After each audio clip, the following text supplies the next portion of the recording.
KSRTC bus തടഞ്ഞ സംഭവത്തിൽ Thiruvananthapuram mayor Arya രാജേന്ദ്രനും ഭർത്താവ് സച്ചിൻ ദേവ് MLAക്കുമെതിരെ കേസെടുത്ത് പോലീസ്.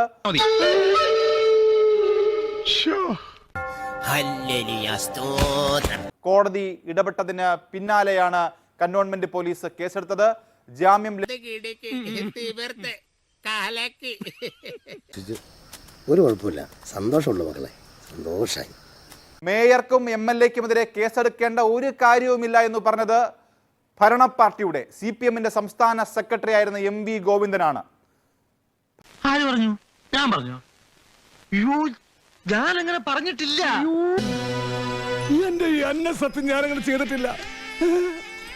വെറുതെ കഴിഞ്ഞ ആഴ്ച നടന്ന കാര്യങ്ങൾ പറഞ്ഞ് എന്നെ നാറ്റിക്കരുത്. Flash back. പിന്നെ അവമാനിച്ചു എന്നുള്ള പരാതി, അവമാനിച്ചിട്ടില്ല എന്നുള്ള പരാതി രണ്ടെണ്ണം വന്നാൽ ഉറപ്പല്ലേ അതെടുക്കൂലെന്ന് വെറുതെ പറയുന്ന റിപ്പോർട്ട് ആയില്ലേ?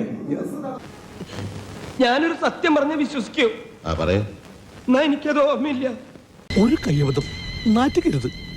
പിന്നെ അവമാനിച്ചു എന്നുള്ള പരാതി, അവമാനിച്ചിട്ടില്ല എന്നുള്ള പരാതി രണ്ടെണ്ണം വന്നാൽ ഉറപ്പല്ലേ അതെടുക്കൂലെന്ന് വെറുതെ പറയുന്ന റിപ്പോർട്ട് ആയില്ലേ?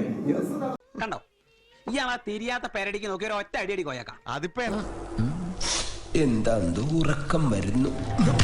സച്ചിനും തിരിച്ചടി, ഒപ്പം തന്നെ അവരെ പൂർണ്ണമായും പിന്തുണച്ച് യദുവിനെ തള്ളി പറഞ്ഞ CPMനും സർക്കാരിനും കൂടിയുള്ള വലിയ തിരിച്ചടി തന്നെയാണ് ഈ ഒരു കേസ്. അനുഭവം പണ്ടൊക്കെ ദൈവം പിന്നെ ആയിരുന്നു, ഇപ്പൊ അവിടെയും കമ്പ്യൂട്ടറാ, ഉടനെ കിട്ടും.